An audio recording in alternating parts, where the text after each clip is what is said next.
Welcome to Shukla study point. आप सभी का स्वागत है आपके अपने YouTube channel Shukla study point में। मैं शिवम शुक्ला आप सभी दोस्तों का हार्दिक स्वागत करता हूं। आज की वीडियो के माध्यम से हम लोग चर्चा करेंगे पॉलिटिकल साइंस के बारे में, जो कि दीनदयाल उपाध्याय गोरखपुर विश्वविद्यालय से रिलेटेड होगा। पॉलिटिकल साइंस का जो 301 कोड वाला पेपर होता है, यानी कि पॉल 301, इसके बारे में हम चर्चा करेंगे, बहुत ही बारीकी के साथ अध्ययन करेंगे। ठीक है, तो पॉल 301 वाला जो पेपर है उसमें यही प्रश्न आपके आने की संभावना बहुत ज़्यादा है, जिसके अंतर्गत तुलनात्मक राजनीति यानी तुलनात्मक शासन और राजनीति यानी यूके, यूएसए, स्विट्जरलैंड और चाइना के संविधान से जो बनने वाले प्रश्न हैं वो पूछे जाते हैं, यानी comparative government and politics UK, USA, Switzerland and China. तो इससे बनने वाले महत्वपूर्ण प्रश्नों पर आज के वीडियो के माध्यम से हम लोग चर्चा करेंगे। आइए जानने का प्रयास करते हैं कि कौन कौन से प्रश्न आपकी परीक्षा में आने वाले हैं, उन पर हम थोड़ा सा चर्चा कर लेते हैं। बहुत ही महत्वपूर्ण आप लोगों के लगातार कमेंट आ रहे थे कि सर जी 301 वाले कोड का पेपर दीजिए, तो मैंने सोचा बिल्कुल दिया जाए। बहुत मेहनत करने के बाद में आप लोगों के समक्ष ये प्रश्न आ रहे हैं।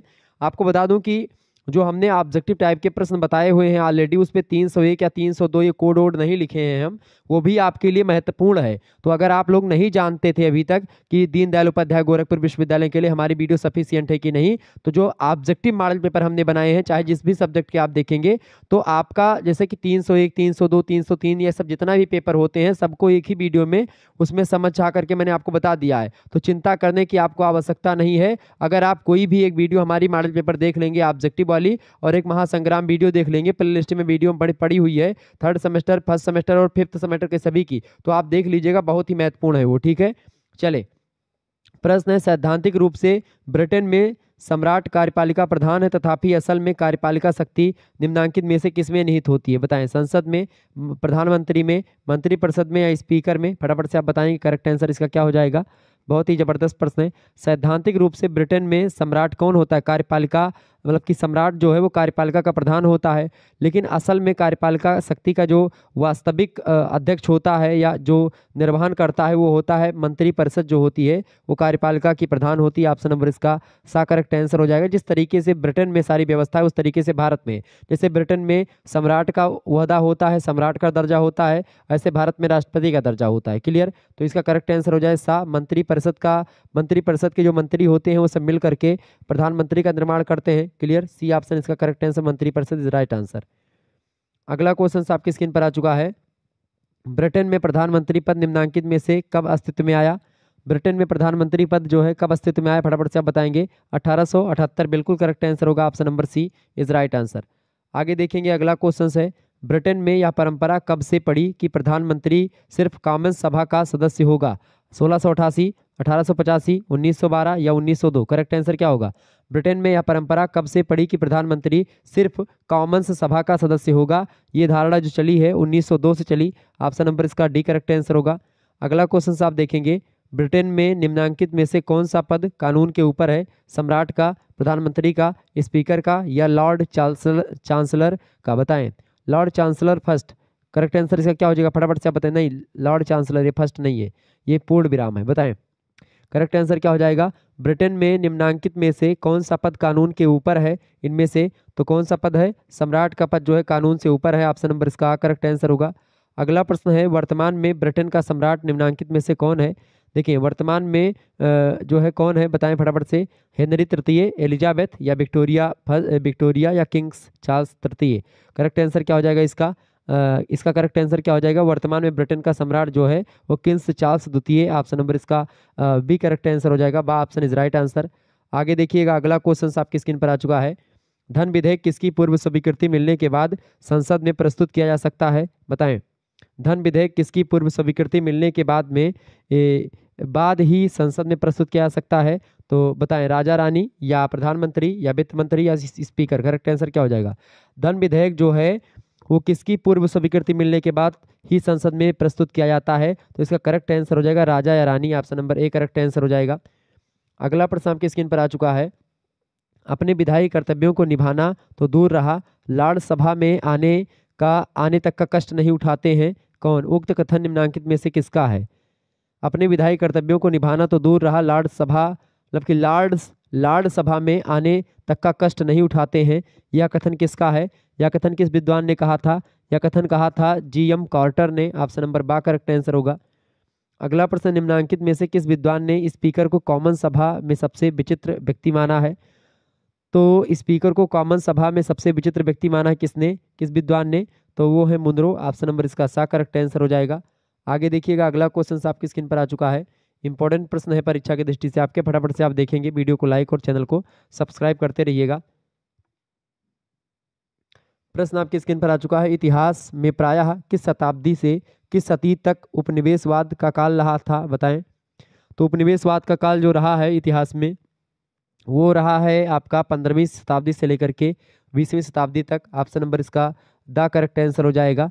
अगला क्वेश्चन आपकी स्क्रीन पर आ चुका है, उपनिवेशवाद में विश्वास का प्रमुख कारण क्या था? लाभ कमाने की लालसा, मातृ देश की शक्ति को बढ़ाना, मातृ देश में सजा से बचना, या फिर ये सभी। करेक्ट आंसर इसका क्या हो जाएगा? तो उपनिवेशवाद में विश्वास का प्रमुख कारण जो था वो क्या था? ये सभी थे। Option number D correct answer हो जाएगा, ये सभी इज राइट आंसर।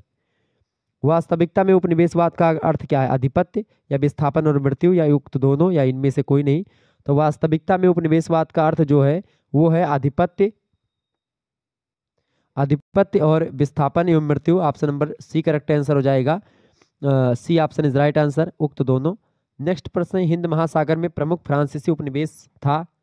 हिंद महासागर में फ्रांसीसी उपनिवेश जो था वो कौन था? नाइजर, माली, या कैमरून, या मॉरिशस, बताएं। हिंद महासागर में प्रमुख फ्रांसीसी उपनिवेश कौन सा जो है था? नाइजर, माली, कैमरून, या मॉरिशस। तो इसका करेक्ट आंसर क्या हो जाएगा? Mauritius is right answer, B option is right answer.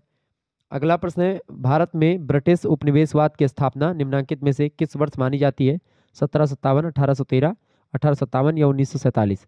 Bharat में ब्रिटिश उपनिवेशवाद की जो स्थापना मानी जाती है वो कब से मानी जाती है? वो मानी जाती है 1757 से। प्लासी के युद्ध से आप देखते हैं शुरू हो जाता है। ऑप्शन नंबर इसका करेक्ट आंसर होगा। अगला प्रश्न है, निम्नांकित में से वह कौन सा देश है जो कभी गुलाम नहीं रहा?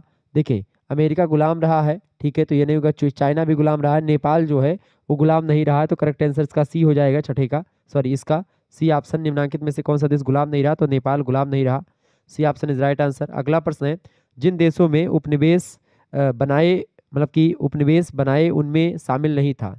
इंग्लैंड ने जिन देशों में उपनिवेश बनाया या फिर उसमें शामिल कौन सा देश नहीं है? देखिए, इटली, भारत, जर्मन, या फिर नीदरलैंड। करेक्ट आंसर इसका क्या हो जाएगा? जिन देशों ने उपनिवेश बनाए उनमें शामिल नहीं है। देखिए, उपनिवेश किसने किसने बनाया था? देखिए, ये प्रश्न उल्टा है दूसरे तरीके से। देखिए, किस देश ने मतलब कि उपनिवेश नहीं बनाया किसी दूसरे देश को? तो भारत ने नहीं बनाया, भारत खुद ही उपनिवेश के चंगुल में जकड़ा हुआ था। तो जर्मनी, नीदरलैंड और इटली इन लोगों ने भी उपनिवेश बनाया है। बाकी ब्रिटेन तो आप जानते हैं, ब्रिटेन, फ्रांस, ये सब उपनिवेशवाद जो है खेल रहे थे पूरे संसार में। अगला प्रश्न, ब्रिटिश निवेशकों ने भारत में निम्नांकित में किसमें निवेश किया था? रेलवे में, जूट उद्योग में, या चाय बागानों में, या फिर इन सभी में। तो ब्रिटिश निवेशकों ने भारत में जो है इन सभी पर निवेश किया था। जूट उद्योग में भी निवेश किया काफ़ी, रेलवे में और चाय बागानों में भी। ऑप्शन नंबर डी लगा देंगे, इन सभी में निवेश किया। अगला क्वेश्चन आपकी स्क्रीन पर आ चुका है, फटाफट से आप देखेंगे, बहुत महत्वपूर्ण प्रश्न है। निम्नांकित में से किसे वैज्ञानिक समाजवाद का जनक माना जाता है? बताएं। Saint Simon, Louis Blanc, Karl Marx, या चार्ल्स फूरिये। समाजवाद का जनक, वैज्ञानिक समाजवाद का जनक जो माना जाता है वो किसको माना जाता है? फटाफट से आप बताएंगे।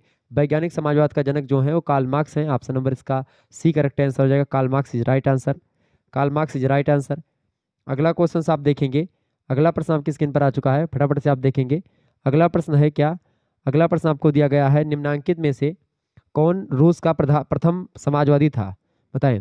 रूस का प्रथम समाजवादी व्यक्ति इनमें से प्लेखानोव, लेनिन, स्टालिन, या फिर टॉलस्टॉय। तो रूस का प्रथम समाजवादी जो था वो था प्लेखानोव। ऑप्शन नंबर इसका करेक्ट आंसर हो जाएगा। नेक्स्ट क्वेश्चन आप देखेंगे, समाजवादी दर्शन निम्नांकित में से किसके बल पर, मतलब कि किस पर बल देता है? नागरिक समानता पर, आर्थिक समानता पर, कानूनी समानता पर, या राजनीतिक समानता पर? समाजवादी दर्शन जो है वो आर्थिक समानता पर ज़्यादा बल देता है। ऑप्शन नंबर इसका करेक्ट आंसर हो जाएगा, इकोनॉमिकल इक्वलिटी पर बल देता है। अगला क्वेश्चन आपसे बन सकता है एग्जाम में, निम्नांकित में से किसे समाजवादियों की बाइबल कहा जाता है? समाजवादियों की बाइबल कहा जाता है किसको? बताएं, फटाफट से आप बताने का प्रयास करेंगे। समाजवादियों की बाइबल जो है किसको कहा जाता है, किस पुस्तक को, कम्युनिस्ट घोषणा पत्र को, या फिर स्पार्क या दास कैपिटल, या फिर वार एंड पीस को। तो इसका करेक्ट आंसर क्या हो जाएगा, इसका करेक्ट आंसर हो जाएगा Das Kapital. Das Kapital Karl Marx की रचना है, ये समाजवादियों की बाइबल कही जाती है। कम्युनिस्ट घोषणा पत्र भी कार्ल मार्क्स की रचना है, ये बात ध्यान रखेंगे। अगला क्वेश्चन से, समाजवाद शब्द का प्रयोग प्रथम बार किस वर्ष हुआ। तो प्रथम बार समाजवाद शब्द का प्रयोग 1828 में हुआ। ऑप्शन नंबर इसका बा करेक्ट आंसर हो जाएगा। अगला क्वेश्चन आपकी स्क्रीन पर आ चुका है, अगला प्रश्न आपकी स्क्रीन पर आ चुका, फटाफट से आप देखेंगे तो इसका बा करेक्ट आंसर हो जाएगा। आगे देखेंगे, अगला क्वेश्चन है, निम्नांकित में से कब रूसी सत्ता पर समाजवादियों ने कब्जा कर लिया था। 1917 अक्टूबर महीने या सितंबर महीने में 1917 में, नवंबर 1917 या फरवरी 1917। करेक्ट आंसर क्या हो जाएगा इसका, इसका करेक्ट आंसर हो जाएगा अक्टूबर 1917 में समाजवादियों ने कब्जा कर लिया था रूसी सत्ता पर। ऑप्शन नंबर इसका आ करेक्ट आंसर हो जाएगा। ऑप्शन इज राइट आंसर, ठीक है, A option is right answer. Next question आप देखेंगे, अगला प्रश्न आपकी स्क्रीन पर आ चुका है, निम्नांकित में से विकासवादी समाजवाद का प्रमुख प्रवक्ता कौन है। एजे पेंटी या क्रोपोक्टिन या फिर एडवर्ड बर्नस्टील या फिर विलियम कॉडबिन। बताएं करेक्ट आंसर क्या हो जाएगा। निम्नांकित में से विकासवादी समाजवाद का प्रमुख प्रवक्ता कौन है, प्रमुख प्रवक्ता कौन है विकासवाद का, वो है आपके Edward Bernstein. Option number C correct answer हो जाएगा। आगे देखेंगे, अगला क्वेश्चन आपकी स्क्रीन पर आ चुका है, बहुत ही महत्वपूर्ण प्रश्न, आपकी परीक्षा में यही प्रश्न आएंगे, ध्यान रखेंगे। निम्नांकित में से या निम्नांकित में राज्य के तुलनात्मक अध्ययन का जनक कौन है। प्लेटो, अरिस्टोटल, सिसरो या फिर पॉलीबियस। करेक्ट आंसर इसका क्या हो जाएगा, फटाफट से आप बताएंगे, बताएं। तुलनात्मक अध्ययन का जनक इनमें से कौन है, अरस्तु है, अरिस्टोटल। ऑप्शन नंबर इसका बा करेक्ट आंसर होगा, बहुत महत्वपूर्ण प्रश्न है। अगला प्रश्न, निम्नांकित में से किसने सरकार के अध्ययन को अत्यधिक लोकप्रिय बनाया था। जेएस मिल, मॉन्टेस्क्यू, आगबर्न और मतलब कि ऑग एंड जिंक या फिर एस.ई. फाइनर। तो सरकार के अध्ययन को अत्यधिक लोकप्रिय बनाया था, किसने बनाया था, किसने बनाया था, तो ऑग एंड जिंक ने। ऑप्शन नंबर इसका सा करेक्ट आंसर होगा। अगला प्रश्न है, किस शताब्दी में तुलनात्मक सरकार का अध्ययन वास्तव में लोकप्रिय हुआ था। 18वीं शताब्दी के अंत में, 19वीं शताब्दी के अंत में, 20वीं या फिर 19वीं शताब्दी के अंत और 20वीं शताब्दी के प्रारंभ में। तो इसका करेक्ट आंसर क्या हो जाएगा, 19वीं शताब्दी के अंत और 20वीं शताब्दी के प्रारंभ में तुलनात्मक सरकार का अध्ययन वास्तव में लोकप्रिय हो गया था। ऑप्शन नंबर इसका द करेक्ट आंसर होगा। आगे देखेंगे, अगला प्रश्न है, तुलनात्मक राजनीति किस दृष्टि से या किस पॉइंट ऑफ व्यू का प्रयोग करती है। सामान्य दृष्टिकोण, वैज्ञानिक अनुभव जन्य दृष्टिकोण, ऐतिहासिक दृष्टिकोण या कानूनी दृष्टिकोण। इसका करेक्ट आंसर क्या हो जाएगा, तुलनात्मक राजनीति जो है, तुलनात्मक राजनीति जो है किस दृष्टिकोण का प्रयोग करती है, तो वो करती है किस दृष्टिकोण का प्रयोग भाई, वैज्ञानिक अनुभव जन्य दृष्टिकोण का प्रयोग करती है। बा ऑप्शन इसका राइट आंसर होगा। अगला प्रश्न है, निम्नांकित में से कौन सी तुलनात्मक सरकार की विशेषताएं नहीं है। तुलनात्मक सरकार की विशेषताएं कौन सी नहीं है, फटाफट से आप बताएंगे।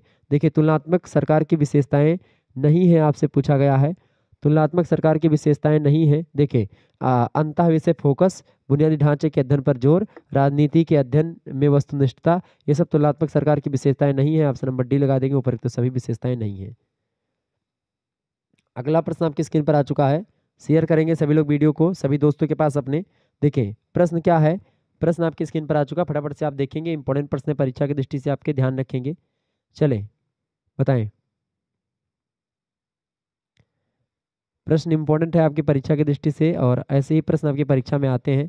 प्रश्न निम्नांकित में से किसका कथन है कि अमेरिका के राष्ट्रपति के पद में सम्राट और प्रधानमंत्री दोनों के पद शामिल हैं। ब्रोगन, मुनरो या प्लेसिंगर या फिर फर्ग्यूसन। बताएं करेक्ट आंसर क्या हो जाएगा। अमेरिका के राष्ट्रपति के पद में सम्राट और प्रधानमंत्री दोनों के पद शामिल है, ये कथन कहा था किसने, ब्रोगन महोदय ने कहा था। ऑप्शन नंबर इसका ए करेक्ट आंसर हो जाएगा। अगला क्वेश्चन है, राष्ट्रपति फ्रैंकलिन डी रूजवेल्ट ने राष्ट्र कार्यपालिका आदेश शक्ति का प्रयोग कितनी बार किया। तो कितनी बार किया था कार्यपालिका शक्ति का प्रयोग फ्रैंकलिन डी रूजवेल्ट ने, तो उन्होंने कितनी बार किया था, उन्होंने 3504 बार किया था। ऑप्शन नंबर इसका द करेक्ट आंसर होगा। अगला क्वेश्चन आपकी स्क्रीन पर आ चुका है, अमेरिका में नवनियुक्त राष्ट्रपति का अपना कार्यकाल 20 जनवरी से प्रारंभ होता है और यह प्रावधान किस संविधान संशोधन में है। यह प्रावधान किस संविधान संशोधन में है, 14वें, 16वें, 18वें या 20वें। तो अमेरिका में नवनियुक्त राष्ट्रपति अपना कार्यकाल 20 जनवरी से प्रारंभ करता है। यह प्रावधान जो किया गया, ये प्रावधान 20वें संविधान संशोधन में है। ऑप्शन नंबर इसका द करेक्ट आंसर होगा। अगला क्वेश्चन है, राष्ट्रपति के विषय में निम्नांकित में से किसका कथन है कि राष्ट्रपति मतलब संविधान में राष्ट्रपति को विधायी प्रक्रिया के प्रारंभ और अंत में स्थान दिया गया है, ये कथन किसका है बताएं। संविधान के राष्ट्रपति को विधायी प्रक्रिया के प्रारंभ और अंत में स्थान दिया गया है, यह कथन कहा था पॉटर महोदय ने। ऑप्शन नंबर इसका बा करेक्ट आंसर होगा। अगला प्रश्न है, राष्ट्रपति पद की योग्यता और शक्ति का उल्लेख संविधान के किस अनुच्छेद में एक छोटे से वाक्य में किया गया है बताएं। एक छोटे से वाक्य में राष्ट्रपति पद की योग्यता और शक्ति का उल्लेख संविधान के किस अनुच्छेद में किया गया है, तो अनुच्छेद 2 में। ऑप्शन नंबर इसका फर्स्ट करेक्ट आंसर होगा। अगला प्रश्न, राष्ट्रपति के विषय में निम्नलिखित में से किसने कहा है कि यह विश्व का सबसे महान शासक है। अमेरिका के राष्ट्रपति की बात हो रही है, ये बात ध्यान रखेंगे। तो राष्ट्रपति के विषय में, अमेरिकी राष्ट्रपति के विषय में किसने कहा कि यह विश्व का सबसे महान शासक है, किसने कहा, ऑग महोदय ने कहा था। ऑप्शन नंबर इसका सा करेक्ट आंसर हो जाएगा। अगला प्रश्न है, अमेरिकी उपराष्ट्रपति कितने समय तक राष्ट्रपति के पद पर रह सकता है। तो अमेरिकी उपराष्ट्रपति जो है राष्ट्रपति के पद पर लगभग मतलब राष्ट्रपति पद की जब तक शेष अवधि बची रहती तब तक रहता है। ऑप्शन नंबर इसका दा करेक्ट आंसर होगा। अगला प्रश्न, राष्ट्रपति मतलब अमेरिकन राष्ट्रपति को किसी विधेयक पर विचार करने के लिए कितने दिन का समय दिया जाता है। तो अमेरिकन राष्ट्रपति को किसी विधेयक पर विचार करने के लिए लगभग 10 दिन का समय दिया जाता है। ऑप्शन नंबर इसका बा करेक्ट आंसर हो जाएगा। बहुत महत्वपूर्ण प्रश्न है ये, बी ऑप्शन इसका करेक्ट आंसर होगा। आगे देखेंगे, अगला क्वेश्चन आपकी स्क्रीन पर आ चुका है। अमेरिकन सीनेट निम्नलिखित में से कौन सा सदन है, अस्थाई या अस्थाई बताएं। अमेरिकन सीनेट जो है वो निम्न में से कौन सा सदन है। अमेरिकन सीनेट जो है वो अस्थाई है या फिर अस्थाई है, फिर दोनों है। तो अमेरिकन सीनेट जो है वो अस्थाई सदस्य है। ऑप्शन नंबर इसका बा करेक्ट आंसर होगा। अगला प्रश्न, सीनेट का सत्र 3 जनवरी से प्रारंभ होता है और कम से कम वर्ष में कितनी बैठक होनी चाहिए इसमें। तो इसमें कम से कम एक वर्ष में कितनी बैठक होनी चाहिए सीनेट की। 3 जनवरी से जो प्रारंभ होता है उसमें कम से कम एक बैठक तो होनी चाहिए। ऑप्शन नंबर इसका आ करेक्ट आंसर होगा। अगला प्रश्न, सीनेट में अमेरिका के प्रत्येक राज्यों से कितने सदस्य लिए जाते हैं।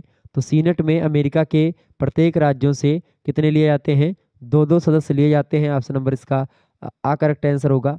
अगला प्रश्न, संसद के सदस्यों की आयु 25 वर्ष होनी चाहिए, वह कितने वर्षों तक अमेरिका में लगातार रहा हो तथा नागरिक हो, ये मतलब बताएं। प्रश्न, संसद के सदस्यों की आयु 25 वर्ष होनी चाहिए और वह कितने वर्षों तक अमेरिका में लगातार रहा हो और मतलब तब वह मतलब कि तथा नागरिक हो, तो फिर उसको एक प्रकार संसद के सदस्य बनाने जाने योग्य होता है। अमेरिका में लगातार कितने वर्ष तक रहा हो बताएं। तो लगभग इसमें 7 वर्ष की बात होती है। ऑप्शन नंबर इसका सी करेक्ट आंसर हो जाएगा। अगला प्रश्न, संसद का चुनाव प्रत्यक्ष होता है यह प्रावधान किस संविधान में है।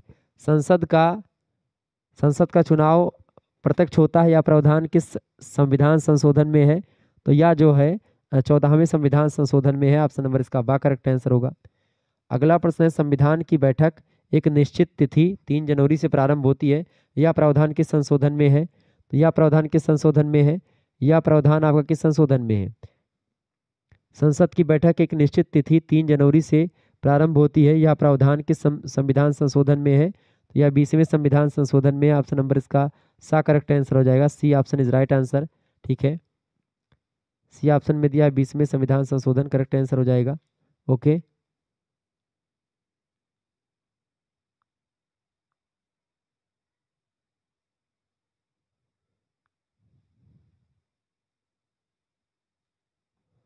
आगे बढ़ा जाए। अगला प्रश्न आपकी स्क्रीन पर आ चुका है, तो इसका सी करेक्ट आंसर हो जाएगा। अगला प्रश्न है, अमेरिका में किसी विधेयक को सीमित मतलब समिति के पास कब भेजा जाता है। अमेरिका में किसी विधेयक को समिति के पास कब भेजा जाता है, द्वितीय वाचन से पहले या द्वितीय वाचन के दौरान या द्वितीय वाचन के बाद या द्वितीय या तृतीय वाचन के दौरान। तो अमेरिका में किसी विधेयक को समिति के पास जानते हैं मतलब कब भेजा जाता है, ये प्रश्न पूछा गया है। तो कब भेजा जाता है, ये द्वितीय वाचन से पहले यानी पूर्व भेजा जाता है। ऑप्शन नंबर इसका ए करेक्ट आंसर होगा। अगला क्वेश्चन है, निम्नलिखित में से किस देश में कार्यपालिका विधायिका के प्रति उत्तरदायी नहीं है बताएं। निम्नलिखित में से किस देश में कार्यपालिका विधायिका के प्रति उत्तरदायी नहीं है। तो वो देश है आपका अमेरिका। ऑप्शन नंबर इसका बी करेक्ट आंसर होगा। अगला प्रश्न है, फिलिबस्टरिंग कहाँ पाई जाती है। फिलिबस्टरिंग कहाँ पर पाई जाती है। फिलिबस्टरिंग जो पाई जाती है ये कहाँ पर पाई जाती है, सीनेट में पाई जाती है। ऑप्शन नंबर इसका बी करेक्ट आंसर हो जाएगा, अमेरिका के सीनेट में। अगला प्रश्न, सीनेट का पदेन अध्यक्ष निम्नलिखित में से कौन होता है। सीनेट का पदेन अध्यक्ष जो होता है वो कौन होता है? वो होता है आपका उपराष्ट्रपति। सीनेट का पदेन सभा अध्यक्ष जो होता है वो उपराष्ट्रपति होता है। ऑप्शन नंबर इसका सा करेक्ट आंसर होगा। आगे देखेंगे, अगला क्वेश्चन आपकी स्क्रीन पर आ चुका है। इंपॉर्टेंट प्रश्न आपकी परीक्षा की दृष्टि से, ध्यान रखेंगे इस बात को। देखिए फटाफट से वीडियो को शेयर कर दीजिएगा आप सभी लोग। प्रश्न आपकी स्क्रीन पर आ चुका है। प्रश्न बताएं कौन सा है? प्रश्न है निम्नांकित में से, प्रश्न क्या पूछा गया है? निम्नांकित में कन्फ्यूशियस या कन्फ्यूसीवादी के संस्थापक कौन है? बताएं। कन्फ्यूसीवाद के संस्थापक कौन है? कन्फ्यूसीवाद के संस्थापक कौन है? तो कन्फ्यूसीवाद के संस्थापक कौन है? कौन है भाई? फटाफट से बताएंगे। बिल्कुल कुंग फुत्जू। ऑप्शन नंबर इसका बा करेक्ट आंसर होगा। अगला प्रश्न है, प्रसिद्ध कन्फ्यूशियस मंदिर निम्नांकित में से कहाँ स्थित है? तो कहाँ पर स्थित है वो स्थित है जो है कहाँ पर? प्रसिद्ध कन्फ्यूशियस मंदिर निम्नांकित में से कहाँ स्थित है? फटाफट से आप बताएंगे। प्रसिद्ध कन्फ्यूशियस मंदिर जो है इनमें से सभी जगहों पर स्थित है क्या?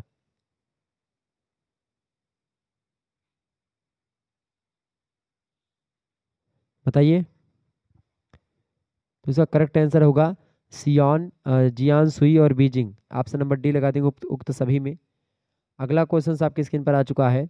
कन्फ्यूशियस वाद अन्य धर्मों से किस प्रकार अलग है? कन्फ्यूशियस वाद अन्य धर्मों से किस प्रकार से अलग है? तो ये इसका कोई देवता नहीं है, बल्कि यह आचरण के नियमों पर आधारित है। पहली बात बिल्कुल ठीक है। यह इस प्रकार स्थापित नहीं किया गया है जो अन्य धर्मों के साथ प्रतिस्पर्धा करता हो, ये भी ठीक है। इसके पास बड़े पैमाने पर संस्थागत चर्च नहीं है। तो ये तीनों जो है चीज़ें अन्य धर्मों से अलग करती हैं कन्फ्यूशियसवाद को। डी लगा देंगे उक्त सभी तथ्य। अगला प्रश्न, निम्नांकित में से कन्फ्यूशियस या कन्फ्यूसीवाद का सिद्धांत नहीं है? न्याय के लिए असम्मान, स्वायत्तता, गैर हानिकारकता या फिर परोपकारिता। तो करेक्ट आंसर क्या हो जाएगा? न्याय के लिए असम्मान जो है ये सिद्धांत नहीं है, बाकी तीनों सिद्धांत हैं। Option number A correct answer हो जाएगा इसका। A option is right answer. अगला प्रश्न, निम्नांकित में से कन्फ्यूशियसवाद का गुण वू चांग नहीं है? बताएं। परोपकार, रेंज जिसको बोलते हैं चाइनीज भाषा में, औचित्य जिसको ली बोलते हैं, अज्ञान जिसको जी बोलते हैं, धार्मिकता जिसको यी बोलते हैं। बताएं। कन्फ्यूशियसवाद का गुण को वुचांग कहते हैं। तो बताएं कन्फ्यूशियसवाद का गुण नहीं है इनमें से। कन्फ्यूशियसवाद का गुण इनमें से कौन सा नहीं है? इनमें से अज्ञान जो है ये गुण का गुण नहीं है, परोपकार गुण है, धार्मिकता और औचित्य तीनों गुण हैं, जबकि अज्ञान कोई गुण नहीं है इनका। अगला प्रश्न, निम्नांकित में क्या कन्फ्यूशियस धर्म के सिद्धांतों में केंद्रीय स्थान पर है? पूर्वजों की उपासना करना, संतानोचित धर्म पारायणता या फिर दोनों या इनमें से कोई नहीं। करेक्ट आंसर इसका क्या हो जाएगा? बताएंगे। निम्नांकित में से क्या कन्फ्यूशियस धर्म के सिद्धांतों में केंद्रीय स्थान पर है? तो केंद्रीय स्थान पर जो है वो है पूर्वजों की उपासना और संतानोचित धर्म पारायणता। ऑप्शन नंबर इसका सी करेक्ट आंसर हो जाएगा, उक्त दोनों। अगला प्रश्न, निम्नांकित में से क्या कन्फ्यूशियस धर्म का मूल सिद्धांत है? तो कन्फ्यूशियस मूल का सिद्धांत क्या है इनमें से? देखिए, चेंग मिंग, वेन और चुनताई, ये सब जो हैं इसके सिद्धांत हैं। ऑप्शन नंबर डी लगा देंगे, उक्त सभी। अगला प्रश्न आप देखेंगे, निम्नांकित में से माओ का कथन प्रसिद्ध है? निम्नांकित में से माओ का प्रसिद्ध कथन कौन सा है? तो कौन सा प्रसिद्ध कथन है माओ का? तो वो कथन है, देखें, राजनीतिक सत्ता बंदूक की नली से निकलती है, ये भी कथन है। और राजनीति रक्तपात रहित युद्ध और युद्ध रक्तपात युक्त राजनीति है, ये भी माओवाद का ही कथन है। ऑप्शन नंबर इसका सा लगा देंगे, उक्त दोनों इज राइट आंसर। इंपॉर्टेंट प्रश्न, ये परीक्षा में पूछा गया प्रश्न है। आगे देखेंगे, अगला क्वेश्चन आपकी स्क्रीन पर आ चुका है। निम्नांकित में से किस देश में सेना पर दलीय नियंत्रण है? अमेरिका में, ब्रिटेन में, चाइना में या फिर स्विट्जरलैंड में? बताएं करेक्ट आंसर क्या हो जाएगा इसका। किस देश में सेना पर दलीय नियंत्रण है? कहाँ की सेना के, मतलब किस देश की सेना पर दलीय नियंत्रण है? बताएं फटाफट से, आप बताने का प्रयास करेंगे। तो चाइना की सेना में जो है वो दलीय नियंत्रण है। किस देश की सेना में मतलब किस सेना पर दलीय नियंत्रण है? चाइना की। ऑप्शन नंबर इसका सा करेक्ट आंसर हो जाएगा। अगला प्रश्न, चीन में दल की प्राथमिक इकाई निम्नांकित में से कौन सी है? तो चीन में दल की प्राथमिक इकाई की अगर बात करें तो वो होते ही सेल। ऑप्शन नंबर इसका बी करेक्ट आंसर होगा। अगला प्रश्न, जनवादी चीनी समाज साम्यवादी दल के शीर्ष पर निम्नांकित में से क्या है? केंद्रीय समिति या फिर स्थानीय दल कांग्रेस या राष्ट्रीय दल कांग्रेस या इनमें से कोई नहीं। तो जनवादी चीनी साम्यवादी दल के शीर्ष पर जो है इनमें से वो है आपका राष्ट्रवादी दल कांग्रेस। ऑप्शन नंबर इसका सा करेक्ट आंसर होगा। चीनी साम्यवादी दल की स्थापना कब हुई? चीनी साम्यवादी दल की जो स्थापना हुई है वो 1921 के आसपास हुई। ऑप्शन नंबर इसका आ करेक्ट आंसर होगा। अगला प्रश्न है, चीनी साम्यवादी दल की राष्ट्रीय कांग्रेस के सदस्यों का निर्वाचन कौन करता है? तो चीनी साम्यवादी दल की जो राष्ट्रीय कांग्रेस है उसके सदस्यों का जो निर्वाचन होता है वो कौन करता है? वो करते हैं प्रांतीय दलीय कांग्रेस। ऑप्शन नंबर इसका सा करेक्ट आंसर हो जाएगा। आगे देखिएगा, अगला क्वेश्चन आपकी स्क्रीन पर आ चुका है। बहुत ही महत्वपूर्ण प्रश्न है। वीडियो को लाइक और चैनल को सब्सक्राइब करते रहिएगा आप सभी लोग। आगे देखेंगे, प्रश्न है, स्विस संघीय परिषद के सदस्यों का निर्वाचन निम्नांकित में से किसके द्वारा किया जाता है? जनसाधारण के द्वारा, या संघीय सभा के सदस्यों के द्वारा, या फिर कैंटो की व्यवस्थापिका सदस्यों के द्वारा, या फिर इनमें से कोई नहीं? करेक्ट आंसर क्या हो जाएगा? तो स्विस संघीय परिषद के का निर्वाचन निम्नांकित में से जो किया जाता है वो किसके द्वारा किया जाता है? वो संघीय सभा के सदस्यों के द्वारा किया जाता है। ऑप्शन नंबर इसका बा करेक्ट आंसर हो जाएगा। अगला प्रश्न, स्विस संघीय परिषद के सदस्यों की संख्या है? तो स्विस संघीय सदस्यों परिषद की जो सदस्य संख्या है वो कितनी है? वो है 7। ऑप्शन नंबर इसका आ करेक्ट आंसर होगा। अगला प्रश्न, स्विस संघीय प्रश्न क्या दिया गया है? स्विस संघीय परिषद का कार्यकाल होता है कितने वर्ष का? तो स्विस संघीय परिषद का जो कार्यकाल होता है वो होता है आपका 4 साल का। ऑप्शन नंबर इसका दा करेक्ट आंसर होगा। अगला प्रश्न, मतलब कि स्विस संघीय परिषद के अध्यक्ष को निम्नांकित में से क्या कहते हैं? राष्ट्रपति, उपराष्ट्रपति, सभापति या प्रधानमंत्री? तो स्विस संघीय परिषद के अध्यक्ष को क्या कहते हैं? उनको कहते हैं राष्ट्रपति। ऑप्शन नंबर इसका आ करेक्ट आंसर हो जाएगा। ये सब प्रश्न बढ़िया है, इंपॉर्टेंट है। आगे देखेंगे, अगला प्रश्न, निम्नांकित में से संघीय चांसलरी है, बताएं। निम्नांकित में से संघीय चांसलरी कौन है? फटाफट से आप बताएंगे। संघीय चांसलरी निम्नलिखित में से कौन है? स्विस संघीय परिषद का सचिवालय, या फिर संघीय सभा का सचिवालय, या स्विस संघीय परिषद तथा संघीय सभा का सचिवालय? इनमें से कोई नहीं। तो करेक्ट आंसर इसका क्या हो जाएगा? इसका करेक्ट आंसर हो जाएगा स्विस संघीय परिषद और संघीय सभा का सचिवालय। ये जो है संघीय चांसलरी है। Option number C correct answer होगा इसका। अगला प्रश्न, स्विस संघीय प्रशासन का चिन्ह यानी लोगो निम्नांकित में से कितनी भाषाओं में है? बताइएगा, कितनी भाषाओं में है स्विस संघीय प्रशासन का चिन्ह या लोगो जो है वो कितनी भाषाओं में है? वो 4 भाषाओं में है। ऑप्शन नंबर इसका दा करेक्ट आंसर होगा। अगला प्रश्न, स्विट्जरलैंड के संविधान में कितने प्रशासकीय विभागों का उल्लेख किया गया है? तो स्विट्जरलैंड के संविधान के जो है कितने प्रशासकीय विभागों का उल्लेख किया गया है संविधान में? तो उसमें लगभग 7 प्रशासकीय विभागों के बारे में बताया गया है। सी ऑप्शन करेक्ट होगा इसका। स्विट्जरलैंड में प्रशासन प्रणाली निम्नलिखित में से किस स्तर पर शासित होती है? तो वो कैंटन या परिसंघ, या जो है कम्युनन्स, या फिर उक्त तीनों पर? तो परिसंघ और कम्युनन्स और कैंटन तीनों पर ऑप्शन नंबर डी लगा देंगे, वो उक्त तीनों पर। तो इस तरीके से आप लोगों ने बहुत सारे प्रश्नों को समझ लिया, ऑब्जेक्टिव प्रश्नों के बारे में। और एक बात और आपसे पूछेगा कि बहुल कार्यपालिका की बात किस देश के संविधान में करी गई है? तो आप बताओगे स्विट्जरलैंड के संविधान में करी गई है। ठीक है, ये बात ध्यान रखेंगे। ये सब प्रश्न आपकी परीक्षा में पूछा जाता रहा है। ओके, तो फिर मिलते हैं नेक्स्ट वीडियो में। तब तक के लिए जय हिंद, जय भारत। आप सभी का बहुत बहुत धन्यवाद हमारे से जुड़ने के लिए। इसी प्रकार से अपना प्यार हमेशा बनाए रखेंगे। Good night, I love you. बहुत बहुत धन्यवाद।